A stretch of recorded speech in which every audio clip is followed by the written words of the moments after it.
push that rock here with some math. Let's solve an equation in quadratic form. Not a quadratic equation, but one in quadratic form. So here we have an exponential equation. See, we have a number as a base. This is Euler's number. Euler's number, remember, is an irrational number that is approximately equal to 2.718. And we should define it either in another video or in class. But this is an irrational number. We use e rather than, because we have to round it to this number, and even then it's not accurate because it's irrational, so we can't write it in decimal form. But we have a number, and it's raised to exponents that have variables in it. That makes it an exponential equation.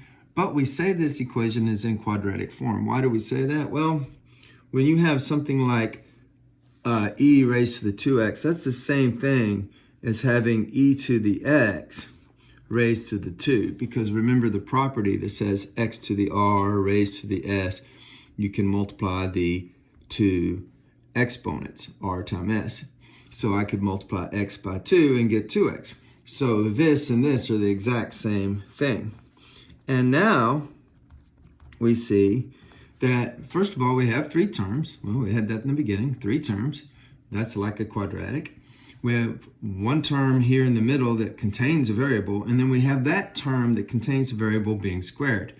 So this is an awfully lot like a quadratic equation that looks something like this. W squared minus 7w plus 10 equal 0. And in fact, if we let w be this middle term here, so we're letting w equal e to the variable power of x, well then we'd have put a w in for this parenthesis and get w, which is being squared, and then we'd have minus 7 times w. And this is quadratic. And how do you solve quadratic? Well, you make sure it's equal to 0, which it already is, and then you factor. In this case, we'll get w minus 2 times w minus 5 equals 0.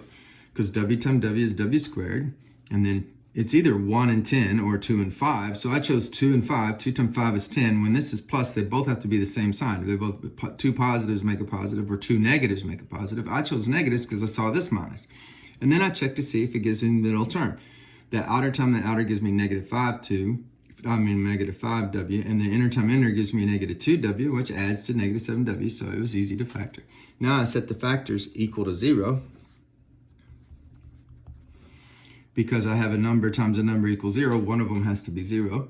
Then I solve separately, so I add 2 to both sides, add 5 to both sides, and I see that w equals 2 or w equals 5, but w, remember, was e to the x equals 2, and e to the x equals 5. And then to undo this, we will need a logarithm. So using the definition of a logarithm, we will get log base e of 2 is equal to the exponent x. Log base e of 5 is equal to the exponent x. And here, log base e is sometimes written ln for natural logarithm.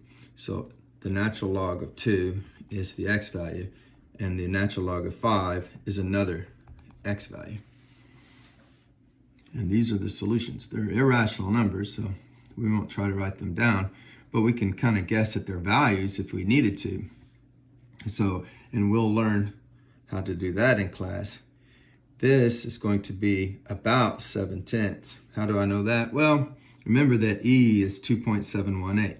So 2.7 raised to what will give me 2? Well, it has to be less than 1.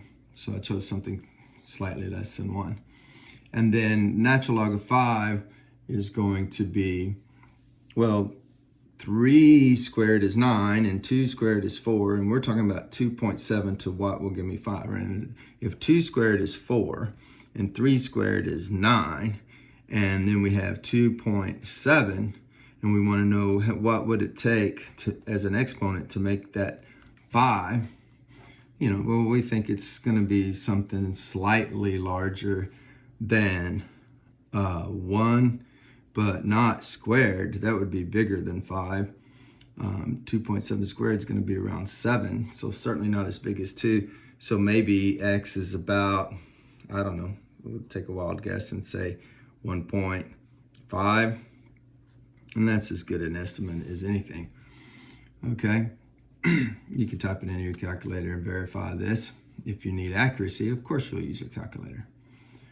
But if you're just needing a mental estimate, this will work. Math made simple. Simpson Math.